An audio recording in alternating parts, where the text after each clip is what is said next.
오늘 설교 제목을 스크린에서 읽어봅니다. 우리 같이 읽어봅니다. 사람을 대표하는 것은 마음입니다.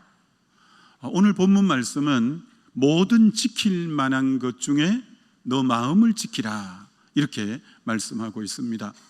지킬 만한 게 많이 있죠. 건강도 지키고, 물질도 지키고, 자녀도 지키고, 가정도 지키고, 나라도 지키고, 지켜야 될 게 많지만 그 중에 무엇보다도 마음을 지키는 게 우선순위라고 그렇게 말씀하고 있다라는 것이죠. 그런데 요즘 사람들은 마음에 관심이 아주 적습니다.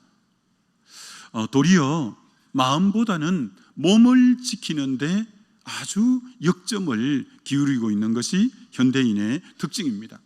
그래서 어떻게 하면 몸을 멋지게 만들어 볼까 해서 그래서 생긴 단어가 몸짱이라는 단어가 생기고, 어떻게 하면 얼굴을 더 이제 이쁘게 만들까 해서 얼짱이라는 단어도 생기곤 했습니다.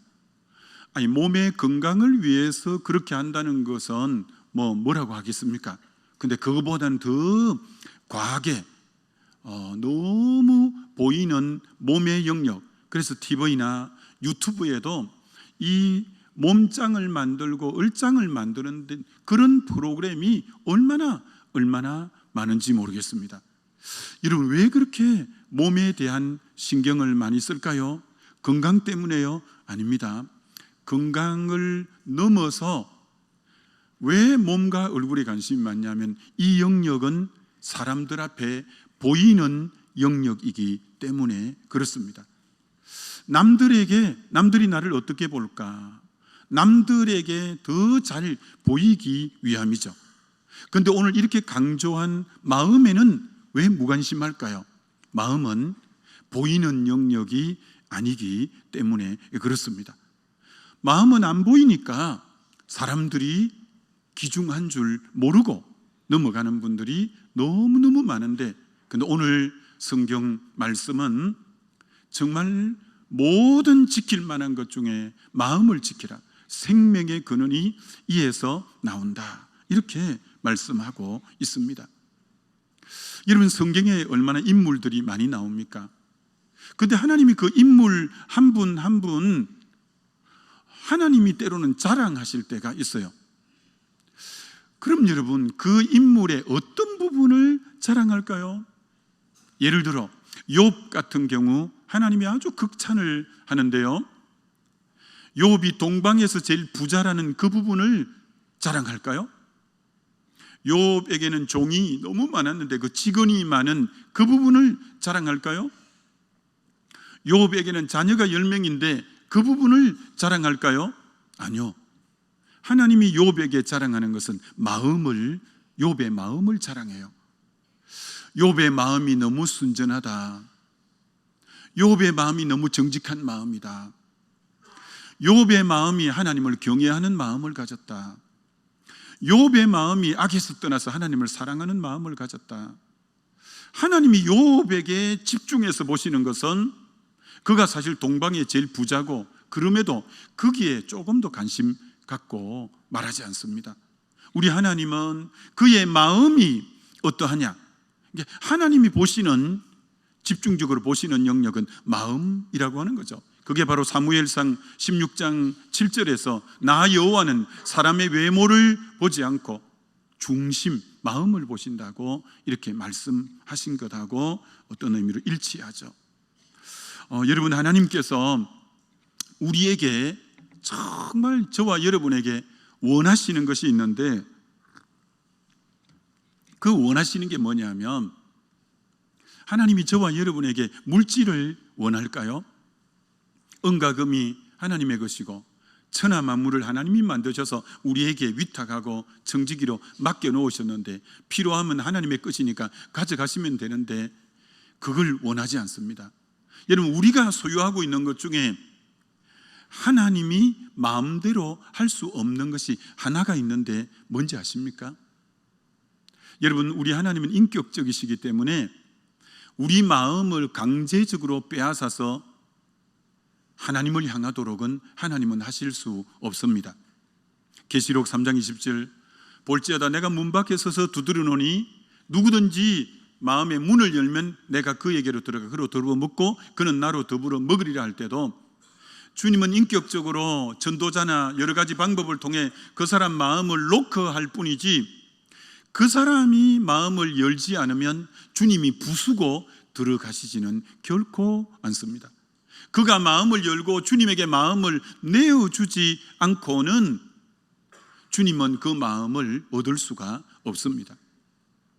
그렇기 때문에 정말 여러분이 온 마음으로 주님에게 마음을 드릴 때만이 주님은 그 마음을 받으시는데, 정말 주님이 우리에게 원하시는 것은 어느 날 율법사가 예수님에게 어느 계명이 제일 큽니까? 라고 했을 때 신명기를 가지고 인용하면서 마음 다하고 뜻 다하고 목숨 다하여 주 너희 하나님을 사랑하라 한 것처럼 우리 주님이 오늘 저와 여러분에게 제일 받기를 원하는 것은 마음 다해서 전심으로 온 마음으로 하나님 앞에 그 마음을 드리는 것을 우리 하나님은 제일 받기 원하시는 것이다. 이렇게 성경은 말씀하고 있다라는 것이죠.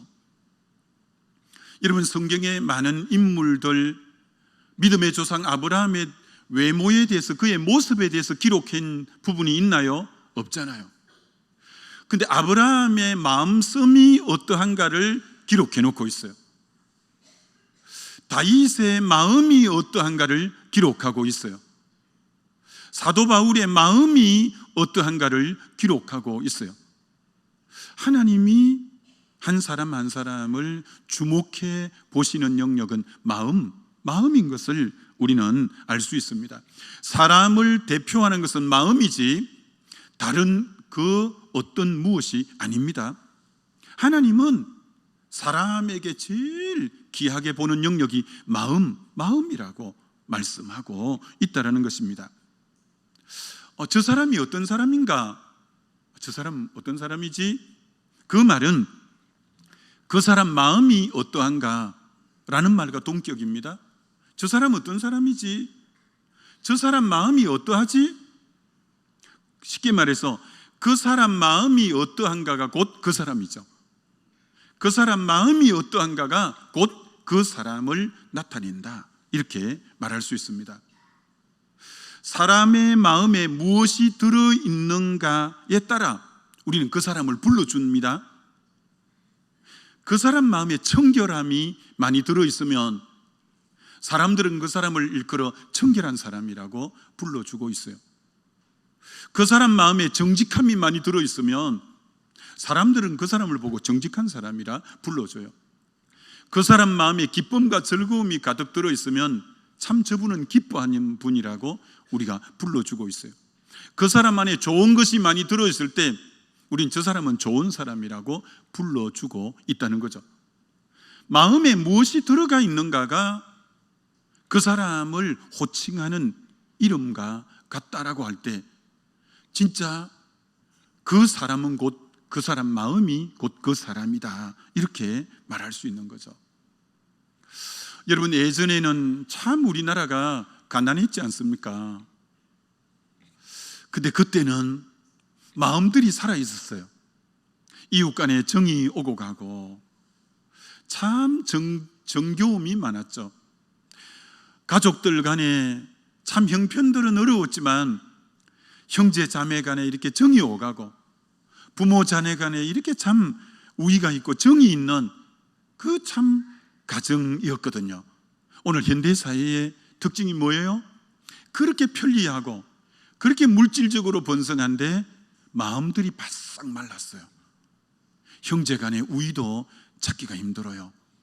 부모 자녀 간에도 참 바싹 마른 그런 부분들이 굉장히 많아요. 마음이 살만하면 참 살만한 세상이라 불러요. 마음이 말라버려서 마음이 힘들고 그러면 참 살만한 세상이 아니라고 우리는 그렇게 말하고 있는 거죠. 여러분, 사람의 참 아름다움은 마음이 아름다울 때 참 저분 아름다운 분이라 이렇게 일컬어요. 처음에는 이쁘면 외모가 출중하면 눈이 가고요, 마음이 끌려요. 근데 시간이 지나면요, 마음이 아름다운 사람에게 눈이 가고 마음이 가요. 처음에는 당장 외모가 뛰어나면 거기 눈이 가요. 거기 마음도 가요. 근데 시간 지나 보세요. 시간 지나면서 그 사람의 속이 어떠한가를 보이기 시작하면서부터 진짜 마음이 아름다울 때 그 사람에게 눈도 가고 마음도 가는 것처럼, 진짜 아름다운 사람은 마음이 아름다울 때 참 저분 아름다운 분이구나. 여러분, 사람을 대표하는 것은 마음이지 머리가 아니에요. 머리가 아니에요. 한동안 우리는 IQ가 얼마냐, 얼마나 좋은 대학을 다니느냐, 성적 증명서에 성적이 올 A냐, 얼마나 이런 것이 초미의 관심이고, 그래서 지난날 여러분 한 3, 40년 전에 아이들보다 지금 아이들이 훨씬 영특해요. 왜요? 일찍부터 영어 조기 교육도 배워서 영어를 잘하는 애들이 많아요. 컴퓨터를 통해서 모든 정보를 다 검색해요. 요새는 선행학습도 하고요, 밤 11시까지 과외를 해요. 어린애들이 옛날에 비해서 재주가 많고 능력이 많고 성적도 좋아요. 근데 요즘 아이들 마음이 대부분 황폐해졌어요. 황폐해졌어요. 오늘 저와 여러분들이 어디에 역점을 기울여 갈 건가도 자녀 교육에도 굉장히 중요한 부분이라 말할 수 있어요. 옛날에 기업에서 사람을 뽑을 때는 머리 중심으로 뽑았어요. 어느 대학 나왔냐, 그리고 성적이 어땠냐, 그 능력과 실력과 이런 부분 중심으로 했는데, 많은 회사 오너들이 세월이 지나면서 보니까 그게 그렇게 크게 유익되지 않다는 걸 많이 깨닫기 시작한 거예요. 그래서 요즘에 많은 기업들은 어느 대학 나왔냐, 성적 증명서 이런 것보다도 생활 기록부를 많이 보고 그의 인품을 보고 지나온 삶을 보고 사람의 됨됨이, 마음가짐이 어떠냐에 따라서 요새는 사람을 뽑기 시작하는 이유도 머리가 아니라는 거죠. 사람을 대표하는 것은 마음이라는 거죠. 그것도 기업도 알았어요. 학교도 그걸 알았어요. 세상도 그걸 서서히 알아가고 있다는 거죠. 이런 마음이 중심이에요. 사람의 중심이에요. 마음이 깊이 기도하면서 하나님의 뜻을 헤아리면서 결정한 것을, 머리가 그것을 뒷받침해 주는 수종자가 되어야 되고, 마음이 결정한 것을 밀어주는 영역이 머리가 되어야 돼요. 그런데 어떤 사람은 머리가 결정하는 것을 마음이 그거 따라가려고 하니까 인생이 피곤하고 무거운 거예요. 여러분은 가만히 생각해 보셔야 돼요. 마음이 중심이 되어서 깊이 주님의 마음을 더듬고 결정하는 것에 따라 내 머리가 그 마음이 결정한 것을 이루도록 수종자가 되고 돕는 역할을 하는지, 머리가 팽팽 돌아가서 머리가 결정하면 마음이 그것을 또 보조하기 위해서 끌려가고 있는 여러분인지, 여러분이 머리의 사람인지 마음의 사람인지 한번 깊이 생각해 보셔야 돼요. 오늘 하나님은 이 사람이 하나님을 경외하는 사람이구나, 하나님의 음성에 귀를 기울이는 사람이구나, 그걸 하나님이 보시고 하나님이 마음이 바른 사람에게 하나님의 뜻을 보이시고 주의 음성을 들려주시고 그를 통해 하나님이 일해 가셔요. 여러분, 사람의 중심은 마음이에요. 사람의 중심은 마음이다, 이렇게 말할 수 있는 거죠. 이사야 26장 3절에 심지가 견고한 자에게 평강에서 평강으로 인도하신다라는 말씀이 있어요. 여러분, 심지가 견고하다는 말이 무슨 말이에요? 심지가 견고하다, 알듯한데 손에 딱 안 잡히면 다른 번역서를 여러 권 보라고 했죠. 공동번역, 새번역, 현대인 성경 다 봤는데 심지가 견고하다는 것을 한결같은 마음으로 여호와를 의지하는 자라고 표현해놨어요. 상황에 따라서 마음이 업다운 되지 아니하고 형편과 여건에 따라서 일비하지 않고 상황이 어떻든 내 마음이 한결같이 주님을 의지할 때 하나님의 평강이 그 마음을 계속 주장하고 다스린다는 거예요. 저분이 옳은 믿음의 사람인가 아닌가는 뭐 보고 금방 알 수 있냐면은 얼마나 그 사람이 평강을 누리고 사냐 안 사냐가 믿음으로 사냐 아니냐를 가름하는 분수령이에요. 여러분이 지난 한 주간 돌이켜 보세요. 여러분이 평강이 여러분을 주장하는 삶을 살았다면 여러분은 믿음으로 산 사람이에요. 그런데 평강이 계속 깨어지고 마음이 염려, 걱정, 두려움, 불안으로 있었다면 여러분은 직분이 뭐며 신앙 연륜이 뭐며와 관계없이 여러분은 믿음으로 살지 않았어요. 주님을 한결같은 마음으로 의지하는 분에게는 골로새서 3장에 그리스도의 평강이 그의 마음을 주장한다는 것처럼 마음이 그를 주장해 주시고 있는 거죠. 참 한 주간 마음에 대해서 성경을 좀 많이 펼쳐보면서 마음을 좀 돌아보는 시간이고 또 마음을 많이 묵상해 보는데, 여러분 죄인들의 특징이 뭔지 아세요? 죄인들의 특징은 마음이 다 상했다는 거예요. 마음이. 이사야 1장에 이스라엘 백성에게 이사야가 이렇게 예언해요. 소는 임자를 알고 나귀는 주인의 구유를 알건만 내 백성 이스라엘은 나를 모른다고 하면서 하나님이 탄식해요. 그때 이스라엘 백성을 보고 뭐라고 말씀하느냐면 온 마음은 피곤하고 온 머리는 병들었고 발바닥부터 머리까지 성한 곳이 없다. 온 마음은 피곤하고 라고 해요. 하나님을 떠나버린 이스라엘 백성들의 특징이 온 마음이 피곤하대요.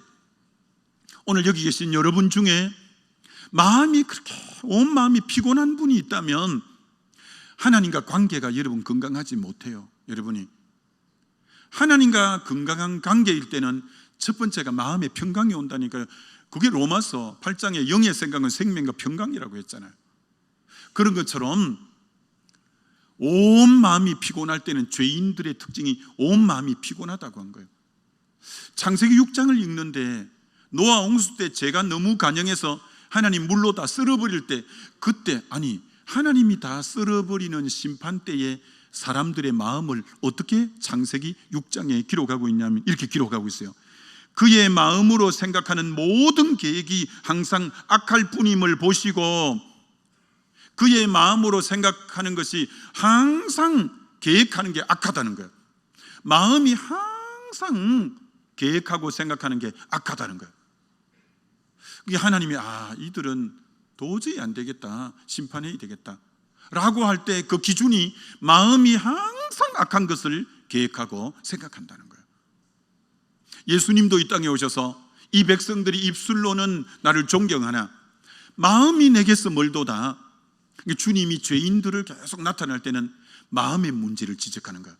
너 마음이 병들었구나, 너 마음이 굽었구나, 너 마음이 상해버렸구나. 여러분의 지금 마음이 하나님 앞에서 어떤 상태인지 한번 잘 돌아봄이 필요하다라는 거죠. 이런 마음을 성경에 또 다른 단어로 표현한 게 뭐냐면은 양심이라고 했어요. 양심의 한문의 뜻이 뭐예요? 좋을 양자, 마음심자잖아요. 양심은 좋은 마음이죠. 이러면 사도 바울이 이렇게 말합니다. 사도행전 23장에 바울이 공회를 주목하여 이르되 여러분 형제들아, 오늘까지 나는 범사에 양심을 따라 하나님을 섬겼노라. 양심을 따라, 선한, 하나님이 주신 선한 마음을 따라서 하나님을 섬겼대요.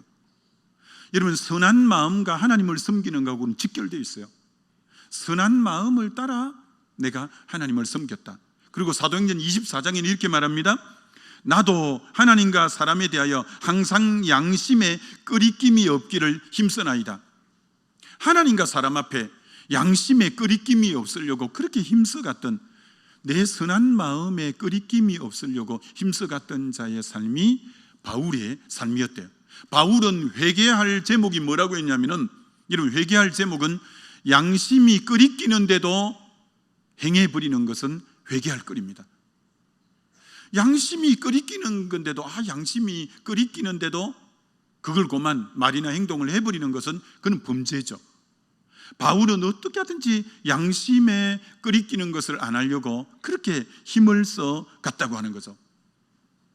이는 바울이 쓴 13권 서신 중에 맨 마지막에 쓴 서신은 사실 순교하기 직전에 쓴 디모데 전후서, 믿음의 아들 디모데에게 보낸 편지죠. 바울에게 이렇게 부탁합니다. 믿음과 착한 양심을 가지라. 어떤 이는 양심을 버렸고 그 믿음에 관하여는 파선하였느니라. 뭘 버리면 믿음이 파선, 배가 암초에 부닥쳐 배가 산산조각이 나서 침몰해버리는 게 파선이에요. 어떨 때 믿음이 산산조각 나서 침몰해버리냐? 양심을 버릴 때. 선한 마음을 쫓아 일하지 않을 때는 양심을 버리면 믿음은 파선한다, 이렇게 말씀하고 있다라는 것입니다. 이러면 사도 바울이 이렇게 말해요. 로마서 9장에 성령 안에서 내 양심이 증거한다, 이렇게 말해요. 그러니까 성령이 역사하는, 우리 몸에 역사할 때 우리의 마음에 역사하는 거예요. 양심이 아까 마음이라 했잖아요. 마음에 역사하는데 성령이 역사하는 기관이 마음이에요. 성령이 내 양심을 통해 증거한다는 거예요. 그렇기 때문에 여러분, 양심, 마음은 하나님과 직결되어 있는 영역이라 이렇게 말할 수 있는 거죠. 그래서 하나님이 귀하게 쓰는 바른 사람의 특징은 다 선한 양심을 가졌다라는 것이죠. 여러분, 양심이 다 타락해 버려서 흔히 사람을 전적 타락이라고 하는데, 전적 타락이라고 할 때 마음이 어떻게 된 상태냐? 양심이 화인 맞았다. 이는 화인은 불화자, 도장인자니까 여러분이 손가락에 성냥불로 조금 데여서 굳은 살이 되면 꼬집어도 바늘을 찔러도 안 아픈 것처럼 감각이 없어지는 거죠. 양심이 도저히 작동 안 하는 것이 화인 맞은 심령이죠. 그게 전적 타락이죠. 아주 양심이 성령에 민감하고 죄에 민감할 때, 아, 저분 영이 살아있구나, 이렇게 말하는 거죠. 여러분 속에 하나님의 속성이 다 들어있는데 그걸 어떻게 하냐면, 하나님이 기뻐하지 않는 일을 딱 하려고 하면 마음이 쿵쾅 마음이 두근두근 하는 것은요, 여러분 안에 하나님의 속성이 지금 들어있다는 증거예요. 그래서 딱 하나님이 기뻐하지 않는 일이면 마음에 두근두근거려요. 그럼 여러분이 마음이 두근거리면 스탑해야 돼요. 마음이 두근거리는데도 가버리면 양심이 굳어져 버려요. 양심이 굳어져요. 마음이 계속 쿵쾅거리고 두근거리면, 이거 하나님이 계속 마음에 지금 사인을 보내시는구나, 딱 알아차리고 여러분이 그렇게 하는 부분이 너무너무 중요하죠. 여러분, 왜 하나님이 다니엘을 귀하게 썼냐면, 다니엘서 1장에 왕의 진미를 먹으라고 하는데 그게 우상에게 절한 거예요. 양심이 끄리낌이 있는 거예요. 그래서 자기는 물과 채소만 먹겠다고 하고 양심이 끄리끼는 일을 못하겠다고 거절하는 거예요. 하나님은 그거 귀하게 봤어요. 내 종 다니엘이 양심에 끄리는 일을 안 하려고 하는구나. 여러분, 다니엘이 총리가 되어서 행복한 게 아니라 양심에 끄리끼는 일을 안 하고 양심이 어떤 부분에 제재를 받지 않았어요. 늘 선한 양심대로만 흘러갔기에 그게 그의 행복이었다라는 것을 우리는 알게 되어지는 거죠. 그래서 정말 여러분, 오늘 우리 사회는 그런 게 많잖아요. 양심을 저버리면서까지 많은 걸 얻고 흔히 출세했다고, 자기는 성공했다고, 축복받았다고. 아니요, 그건 아니요. 하나님이 인정해 주지 않아요. 양심을 저버리면서까지 뭔가를 쟁취하고 뭔가를 얻은 걸, 자기는 보이는 영역에서는 그랬을지 모르지만 양심을 저버리면서까지 그렇게 한 걸 성경은 행복이라거나 성공이라거나 말하지 않아요. 양심에 끄리끼는 부분은 하지 않는 것이 너무너무 귀한 것이다, 이렇게 말하죠. 자, 그런데 오늘 저와 여러분들이, 그럼 흠없는 사람이 또 누가 있겠냐는 거죠. 그럼 우리 양심이 때로는 이렇게 허물이 있고 우리 양심이 그러면 좀 더러워졌을 때 그럼 어떻게 할 거냐는 거예요. 히브리서 9장에 이렇게 말씀하고 있다는 거예요. 흠없는 어린 양의 보배로운 피가 우리의 양심을 깨끗게 하셨다. 흠없는 어린 양의 보배로운 피가 우리 양심을 깨끗게 할 수 있대요. 여러분이 혹 양심에 끓이끼는 부분을 하고 양심이 더러워진 것을 느낄 때 주님의 십자가 보혈 앞에 가서 여러분이 죄를 자백하고 주의 보혈로 내 양심을 정결케 해달라고 기도할 때 하나님은 우리 양심을 얼마든지 새롭게 하시고 또 맑게 하시고 깨끗게 해주신다, 이렇게 말씀하는 거죠. 여러분, 룻기를 볼 때 왜 룻이 귀하냐면 그의 선한 양심이, 저렇게 연로한 시어머니가 이제 본향인 베들레헴으로 올라가시겠다고 하는데, 그 어머니가 그 역사학자들에 의하면 룻이나 오르바의 나이가 10대 후반이나 20대 초반으로 생각하고 있습니다. 그 당시에. 그럼 20대 초반에 남편을 잃어버린 이들, 너희들은 모압 땅에 남아서 좋은 남자하고 다시 재혼해라. 이제 나는 우리나라 본국으로 올라갈란다. 그때 오르바는 알겠습니다 하고 자기를 생각하면서 가버렸습니다. 그럼 룻의 선한 양심이 저 연세 드신 시어머니를 홀로 베들레헴에 올라 보내는 것이 자기 양심으로 용납이 안 되는 거예요. 내가 비록 모압 여인이고 이방 여인이지만, 선민들이 사는 저곳에 가면 갈세를 받을지 모르지만, 내 선한 양심상 저 늙은 시모를 홀로 올려보낼 수는 없다. 어머니 가는 곳에 나도 가고 하면서 어머니를 붙쫓았더라. 하나님이 그걸 너무 귀하게 본 거예요. 야, 참 너 마음 귀하다. 너 선한 양심을 따라 네가 움직이는구나. 하나님이 그거 너무 귀하게 보시고 베들레헴의 가장 유력자인 보아스를 신랑으로 주고, 거기에서 다윗이, 거기에서 메시아가 나오는 엄청난 축복을 받게 된 동기가 선한 양심을 따라 움직이는 거예요. 오늘도 하나님이 선한 양심을 따라 살아가는 사람을 얼마나 귀히 보시는가라는 거죠. 여러분들이 존경하는 어떤 누군가를 한번 떠올려 보세요. 참 내가 저분을 존경하지, 참 저분은 기대감이 많은 분이야. 그런 사람은 어떤 사람이냐면 머리의 사람이 아니라 마음의 사람이에요. 여러분이 존경하는 그 누군가는 머리만 팽팽 돌아가고 머리만 잘 쓰는 사람이 아니라 마음의 삶을 사는 사람을, 여러분이 가만히 존경하는 사람을 손꼽아 볼 때, 아, 저분은 머리의 사람이 아닌 마음의 사람이구나 라는 분을 여러분이 존경하고 있고 여러분이 기대하고 있는 거예요. 여러분, 지도자가 참 아름답지 못할 때는 머리를 계속 쓰고 마음이 적고 머리로 통치하려고 할 때 지도자가 아름답지 못한 거예요. 여러분도 구역장이고 또 어떤 장을 맡아 있는 분도 여럿 있잖아요. 또 세상에서도 나름대로 직을 갖고 있는 그 리더의 위치에서 여러분에게 허락한 그 바운다리 안에 그 사람들에게 누가 존경받을 수 있는가? 마음은 적고 머리를 계속 가지고 그곳을 다스리고 운영하려고 하는 그 밑에 사람은 굉장히 피곤한 거예요. 머리를 쓰는 사람 밑에는 마음의 사람이 존경을 받고 참 기대감이 있는 사람이에요. 사도 바울이 참 이런 말씀을 했어요. 너무 참 대단하죠. 일만 서성은 이때 아비가 적다. 이건 무슨 뜻이에요? 서성은 머리를 쓰는 자예요. 아비는 마음을 쓰는 자예요.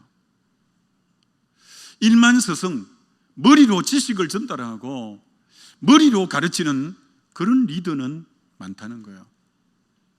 아비는 마음으로 자녀를 대하는 자고 가슴으로 대하는 자예요. 진짜 마음의 사람, 가슴의 사람은 적다라는 거죠. 저도 많이 참 말씀 묵상하면서 저를 돌아보게 됩니다만, 여러분 또한 한번 생각해 보셔요. 난 정말 일만서성에 속하는 자인가? 아비가 적다고 한 아비 쪽에 속하는 자인가? 여러분도 한번 나는 머리의 사람인가 마음의 사람인가를 한번 생각해 봄이 필요하죠. 여러분, 다윗의 생애에 참 최고의 위기가 있었는데 아들 압살롬이 반란을 쿠데타를 일으켜서 왕궁까지 점령당하고 맨발로 몇 명의 대신들과 피난을 간 때가 있었어요. 여러분, 옛날에 적국이 그 나라를 점령해서 왕궁을 점령할 때 점령했다는 표시로 하는 못된 행위가 왕의 여자들을 범하는 거예요. 왕의 여자들을, 적군의 왕이. 압살롬이 다윗의 후궁을 백주대낮에 다 범했다고 성경은 말하는 것은 이미 정복했다는 하나의 정표예요. 그렇게 압살롬이 못됐어요. 그런데 중요한 것은 압살롬 옆에 아주 책략가, 머리가 대단한 두 사람이 있었는데 한 사람은 아히도벨이고 한 사람은 후세예요. 아히도벨은 천재적인 머리를 가진, 머리가 팽팽 돌아가는 사람입니다. 아이디어 뱅크입니다. 너무 머리가 잘 돌아가는, 머리가 천재적인 머리를 가졌습니다. 실제로 아히도벨의 전략대로 했으면 다윗 죽었습니다. 그런데 그곳에 마음의 사람인 후세가 압살롬 밑에 의도적으로 남아 있었습니다. 그는 하나님을 사랑하는 자요 다윗을 지극히 사랑하는 마음의 사람입니다. 후세가 전략을 내놓았습니다. 자, 그럼 두 참모가 전략을 내놓았는데 그 결정은 누가 해야 되냐? 바로 이 압살롬이 아히도벨 걸 택할 거냐 후세 걸 택할 거냐는 이건 압살롬이 결정해야 됩니다. 그런데 잠언에 뭐라고 했냐? 사람의 마음의 결정은 여호와가 한다는 거예요. 마음에, 여러분, 보에 물이 있을 때 물을 담아놓은 저수지를 보라고도 하잖아요. 그 보에 물이 어디로 흐르는가는 여호와께서 결정한대요. 그런데 압살롬이 마음이 어느 쪽을 택했냐? 마음의 사람 후세 쪽을 딱 택해버려요. 그러므로 반란은 실패로 돌아가고 압살롬은 죽게 되고 다윗이 다시 등극하게 돼요. 하나님은 마음의 사람 쪽이 언제나 승리하게 해주셔요. 머리를 팽팽 돌리고 아주 머리가 뛰어나고 그건 앞서가는 것 같아도 결국 머리의 사람은 하나님이 인정하지 않아요. 마음의 사람이에요. 마음의 사람이에요. 하나님이 귀하게 보시는 게 마음이에요. 여러분 어때요? 지나온 날들 속에 여러분은 어떻게 사셨어요? 난 머리의 사람인가? 난 마음의 사람인가? 하나님은 마음의 사람 쪽이 언제나 그 편을 들어주신다는 거, 항상 그거 여러분이 잊으면 안 되죠. 주님의 사람은 그 마음이 항상 주님에게 가 있어요. 그렇습니다. 여러분, 직장에 일할 때도 일을 하지만 그 마음이 깨어 근신되어서 주님에게 항상 주님을 바라보고 주님을 생각하면서 일을 합니다. 심지어 전화를 받을 때도 그분하고 그래요 대화를 하면서도 주님의 마음을 더듬으면서 주님 어떻게 대답하면 되죠? 그래요 주님. 계속 그 사람하고 대화하는데 실제로 마음에 더듬는 것은 주님의 마음을 더듬습니다. 진정한 주님의 사람은 그 마음이 항상 주님을 향하여 있는 사람이다라는 겁니다. 여러분, 빌립보서 2장에 너희 중에 이 마음을 품으라 곧 그리스도 예수의 마음이니 라고 말하잖아요. 여러분이 그리스도 예수의 마음을 가졌습니까? 아니면 자신의 마음을 가졌습니까? 그거 어떻게 알 수 있죠? 그거 알 수 있는 하나가 있으니까 여러분 지금 잘 보셔요. 그리스도 예수의 마음을 가진 사람 마음 안에 분노, 화를 하나 딱 넣었다고 합시다.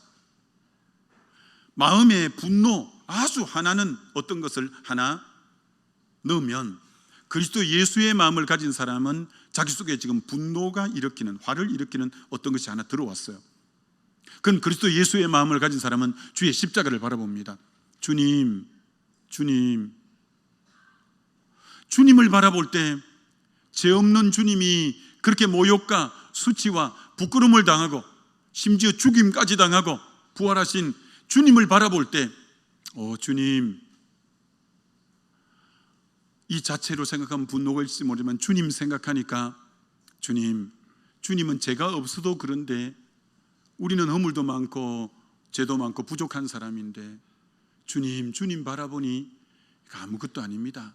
주님, 이거 아무것도 아닙니다. 그러면서 그리스도의 예수의 마음을 가진 사람 속에 분노와 화가 들어가면 점점 그 분노와 그 화가 사그러지면서 작아지게 돼요. 근데 여러분, 사람의 마음을 가진 사람 속에 분노가 일어날 소스 하나를 딱 넣어봐요. 점점 증폭해서 커집니다.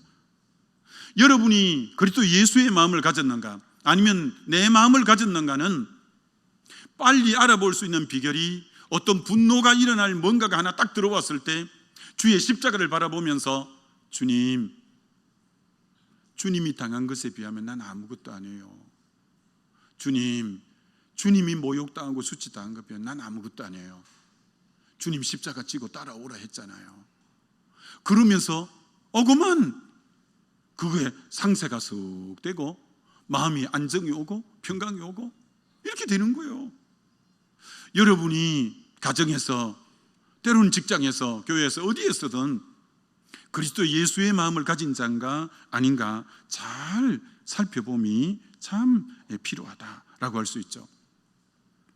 사도 바울이 이 디모데전서 참 마지막 이 편지를 쓸 때 믿음의 아들 디모데에게 너에게 내가 경계하는 게 있다 하면서 세 가지를 말해요. 너 앞으로 내 떠나고 없더라도 너 앞으로 목회할 때 이 세 가지 마음 꼭 생각해야 돼. 청결한 마음, 선한 양심, 거짓 없는 믿음에서 나는 사랑을 늘 이 세 가지 가져. 영적 아비가 믿음의 자녀에게 부탁하는 것은 마음을 부탁하는 거야. 마지막 가면서 마음을 부탁하는 거야. 너 어떤 상태지? 청결한 마음을 유지해야 돼. 너 선한 양심을 꼭 가져야 돼. 거짓 없는 마음인 거기서 나오는 사랑을 가져야 돼. 여러분, 믿음의 아버지가 믿음의 아들에게 마지막 주시는 말씀이 마음을 부탁하는 거야. 마음을 부탁하는 거야. 내가 너에게 부탁하는 건 참 마음으로 살아가는 너 그런 자 되면 좋겠어 라는 거죠. 여러분, 조금 재치가 좀 없어도 민첩함이 좀 적어도 마음이 바르면 하나님 그분 들었어요. 마음이 바르면 하나님 그분 통해 일하셔요. 참 사람이 재치가 있고 민첩하고 머리가 팽팽 도는데 마음이 아니에요. 하나님 그를 통해 일하시지 않아요. 조금 사람이 어리숙하고 조금 사람이 민첩함도 없고 재치도 없고 그런데 마음이 발라 하나님 그에게 말씀 주시고 그를 통해 일하셔요. 여러분이 좋은 아버지, 좋은 어머니, 좋은 남편, 좋은 아내, 좋은 마음 가질 때 여러분이 그런 여러분 될 줄 믿습니다. 좋은 마음이 제일 좋은 거예요.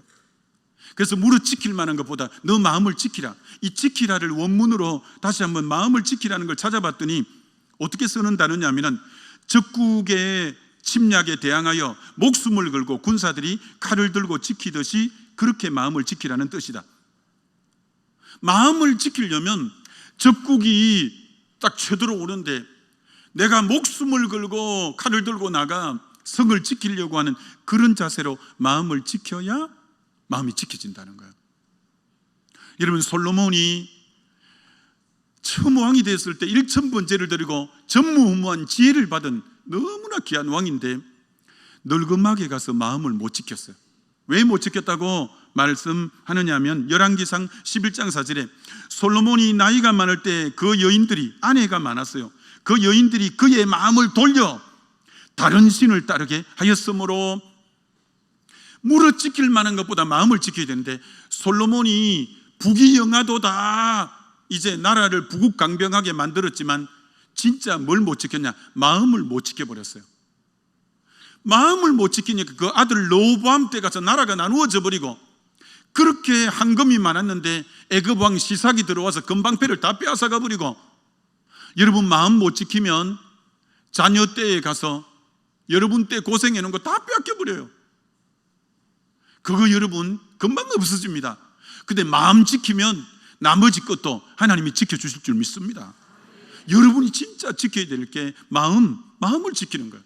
우리 새벽기도 때마다 씨 뿌리는 비유에 대해서 계속 했는데 세 부류의 사람은 마음을 못 지킨 거예요. 길가도 사람들이 지나가기에 둠으로 그만 딱딱하게 되어서 길가가 되어서 그 마음을 못 지켜서 세상 모든 가치관이 들어와서 딱딱하게 되어버렸어요. 그 밭에 울타리를 쳐서 돌이 못 굴러오게 해야 되는데 돌밭이 되어버렸어요. 마음을 잘 지켜 가시가 나면 가시를 뽑아내던 가시떨기가 뿌리를 못 내리게 해야 되는데, 그런 게 길가, 돌짝밭 그리고 가시밭은 다 마음을 못 지킨 밭들이에요. 그런데 좋은 땅, 착하고 좋은 마음은 울타리를 잘 친 거예요. 사람들이 못 지나다니게 딱 길가가 안 되게. 그리고 돌멩이 오면 다 걷어내고, 그리고 가시 있으면 가시 다 뽑아내고. 좋은 땅을 유지했더니 하나님의 말씀의 씨앗이 30배, 60배, 100배로 맺어진 것처럼 이 마음 지키는 거 너무 중요한 거예요. 헨리 클라우드 교수가 울타리라는 책을 썼는데 안 팔렸어요. 굉장히 좋은 책인데. 그래서 주변에 이 대형 서점에서 이분에게 제목을 바꿔야 됩니다. 제목을 바꾼 것이 울타리에서 무슨 제목으로 바뀌었냐면 노라고 말할 줄 아는 그리스도인, 이렇게 제목을 바꿨어요. 울타리는 못도로 이제 밭에 필요하지 못한 걸 울타리로 막아서 노라고 하는 거잖아요. 근데 그걸 노라고 말할 줄 아는 그리스도인이라고 했을 때 베스트셀러가 됐어요. 내 마음에 하나님과 교제하고 주님을 깊이 알아가는데 이거 방해가 되겠다 할 때는 울타리를 치고 노라고 말해야 돼요. 그래야 마음이 지켜져요. 그렇지 않고 유튜브나 TV나 다 무방비하게 그 노라고 하고 울타리를 좀 쳐야 되는데, 허구한 날 유튜브 보고 허구한 날 이제 하고 허구한 날 하면 또 여러분 지적하는 것 같아서, 그리 되면 마음이 헝클어져 버려요. 그럼 마음 못 지켜요. 하나님과의 깊은 교제, 하나님과의 깊은 친밀함에 방해가 된다 딱 싶은 것은 노라고 말하면서 울타리를 쳐야 마음을 지킬 수 있는 거예요. 아무쪼록 하나님이 제일 귀하게 보는 것은 마음이다 라는 것 알고, 오늘도 마음의 사람을 들어 하나님을 쓰신다라는 것 알고, 여러분 마음 잘 지켜 하나님 앞에 승리의 사람으로 살아가게 되시기를 주의 이름으로 축원합니다.